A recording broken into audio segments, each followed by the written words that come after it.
Hello' good morning friends. এতিয়া ৰাতিপুৱা 3:30 বাজিছে আৰু মই গা ধুই ৰেডি এয়াৰপৰ্টলৈ যাবলৈ, কাৰণ আমাৰ ৰাতিপুৱা 6টা বজাতে ফ্লাইট আছে। তাত 2 ঘণ্টাৰ আগত পাবগৈ লাগিব, চেকিং হ'ব। সেইকাৰণে আৰু আজি মানে মোৰ আগতে এটা সপোন আছিলে প্লেনত উঠা। প্লেনত মই বাৰু কেতিয়াও উঠি পোৱা নাই এতিয়ালৈকে। আজি সেই সপোনটো পূৰা হ'ব, কিন্তু যিমান মনত ফূৰ্তি এটা আছিল সেইটো ইমান নাই বাৰু প্লেনত উঠাৰ। কাৰণ আজি সেই দিনটো কিবা এটা কাৰণে নাই বাৰু, পিছত ক'ম।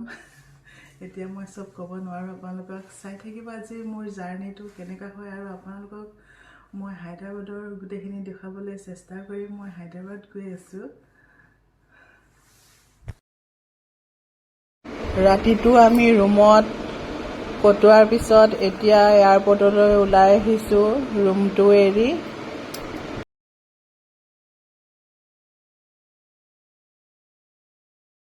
এতিয়া আমি এয়াৰপৰ্ট পালোহি। এয়াৰপৰ্টৰ বাহিৰত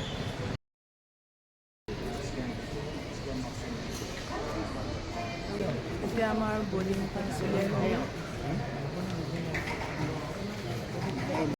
আমি এতিয়া বেগবিলাক দি দিলোঁ। এয়া বেগ আমি ডাইৰেক্ট হায়দৰাবাদতহে পাম, কাৰণ আমাৰ কানেক্টিং ফ্লাইট আছিলে গুৱাহাটী টু চেন্নাই আৰু চেন্নাই টু হায়দৰাবাদ। আমি ডাইৰেক্ট হায়দৰাবাদতহে বেগখিনি পামগৈ। আৰু এয়া এতিয়া আমি লিফ্টেৰে গৈ আছোঁ।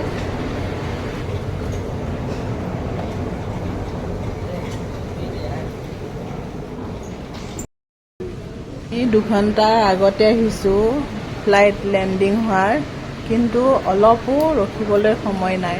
মানে ইয়াত বহুত কাম থাকে।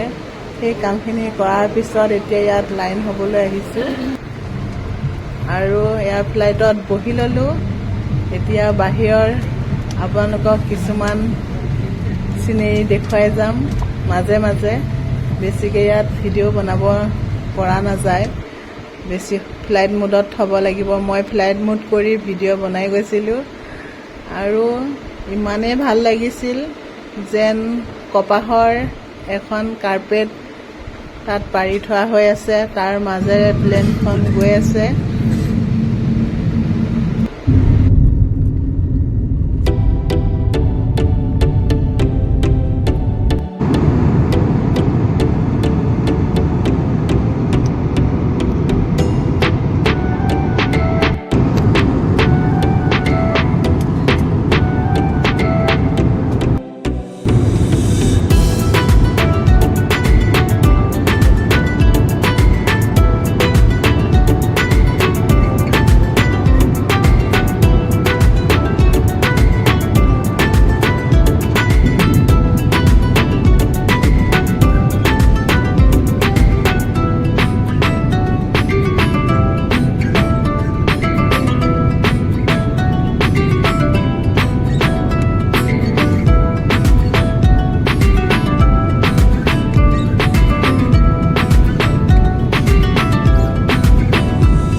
এয়া আমি আহি এতিয়া চেন্নাই এয়াৰপৰ্ট পালোহি আৰু ইয়াতে আমি নামিব লাগিব, কাৰণ আকৌ আমাৰ ছেকেণ্ড চেন্নাইৰ পৰা হায়দৰাবাদলৈ কানেক্টিং ফ্লাইট আছে।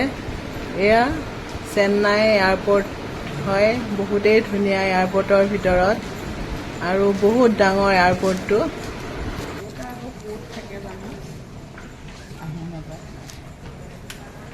বৰ্তমান আমি চেন্নাই এয়াৰপৰ্টত আছোঁ। তেওঁলোকক লগ পালোঁ, বঙাইগাঁৱৰ হয় আৰু ভাল লাগিলে লগ পাই। তেওঁলোকো হায়দৰাবাদ যাব।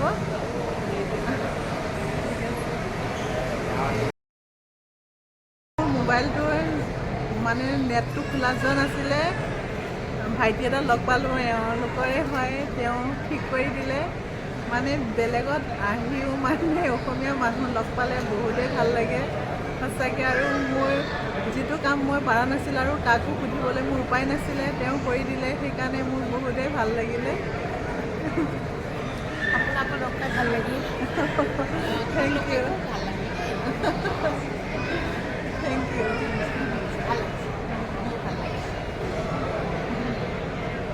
এয়া চেন্নাই এয়াৰপৰ্টৰ পৰা আমাৰ বৰ্ডিং পাছ হৈ গ'ল। এতিয়া বাছ এখনেৰে আমাক যি ঠাইত প্লেন উৰিব সেই ঠাইলৈ লৈ যাব। আৰু এয়া আমাৰ প্লেনখন আহি ৰখিছে, আমি ইয়াতে উঠিমগৈ। আমি এতিয়া হায়দৰাবাদৰ এয়াৰপৰ্ট পালোহি।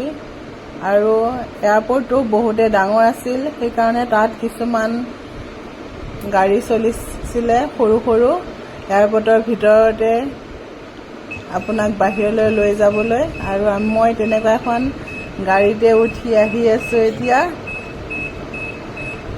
আজি মোৰ এয়াৰপৰ্টৰ এৰোপ্লেনত উঠা প্ৰথম জাৰ্ণি আছিলে। আৰু প্ৰথম জাৰ্ণিটোত বহুত কথা শিকিলোঁ। আপোনালোকে যদি কেতিয়াও প্লেনত অহা নাই তেনেহ'লে একো টেনশ্যন কৰিব নালাগে, একেবাৰে সহজ হয়, ভয়ো খাব নালাগে। আৰু আমাৰ এই গুৱাহাটীত যিবিলাক বেগ দিছিলোঁ এতিয়া এইপিনেৰে আহি আছে। আমি হায়দৰাবাদত সেই বেগবিলাক পালোঁ। সেয়া আমাৰ বেগ ইয়াতে আছে। তেওঁলোকো জাগিৰৰ পৰা আহিছে, এতিয়া লগ পালোঁ, চকু দেখুৱাব আহিছে তেওঁলোকে। এতিয়া আমি হায়দৰাবাদৰ এয়াৰপৰ্টৰ বাহিৰত বৰ্তমান ওলাই আহিছোঁ।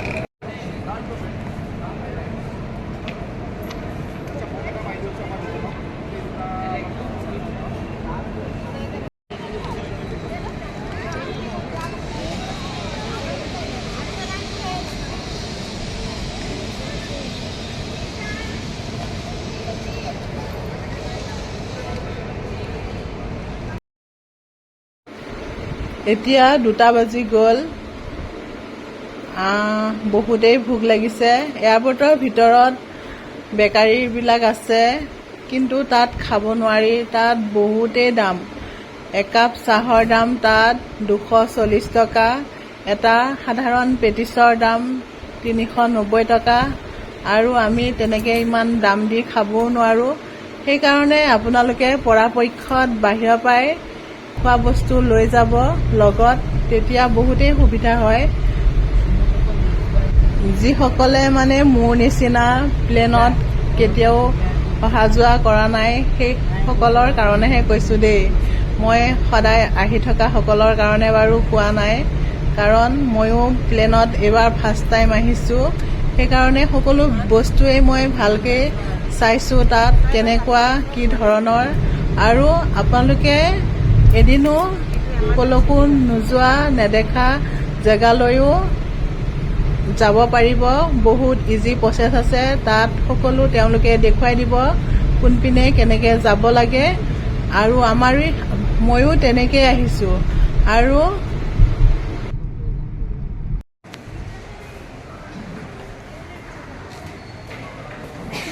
এতিয়া আমি এখন হোটেলত ভাত খাব আহিছোঁ, কাৰণ ৰাতিপুৱা 3টা বজাৰ পৰা এতিয়ালৈকে খোৱাই নাই।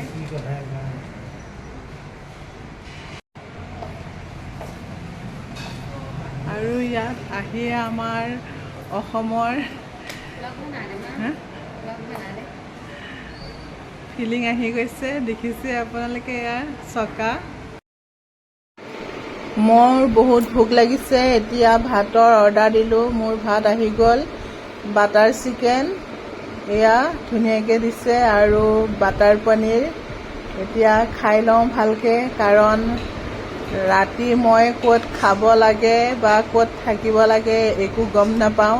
কাৰণ মোৰ কাৰণে হায়দৰাবাদখন নতুন ঠাই হয়, মই য'লৈ আহি আছোঁ। সেইকাৰণে ইয়াতে দুপৰীয়া সাজ ভালকৈ খাই ল'লে আৰু ৰাতিলৈ নেখালেও হৈ যাব।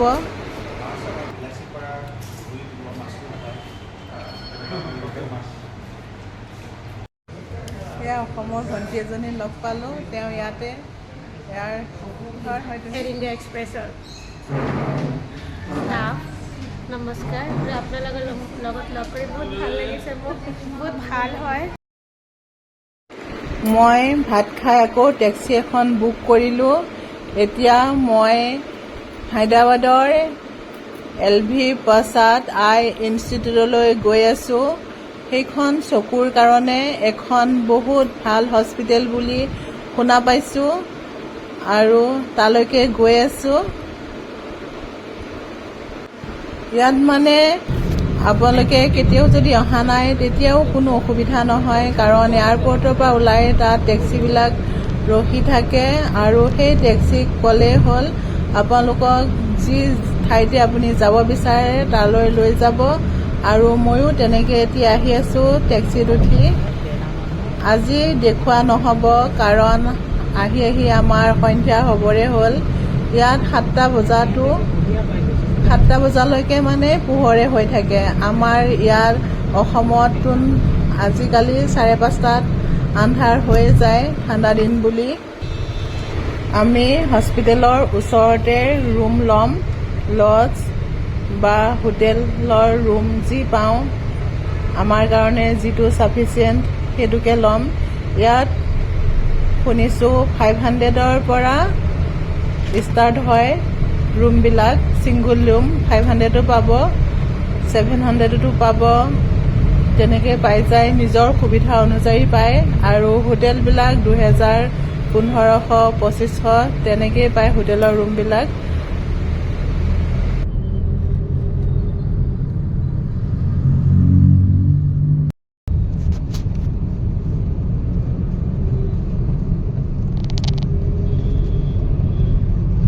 অসমৰ এওঁলোক ইয়াতে লগ পালোঁ হায়দৰাবাদত আহি আৰু এওঁলোকেও আই কেয়াৰত আহিছে দেখুৱাবলৈ ভিডিঅ'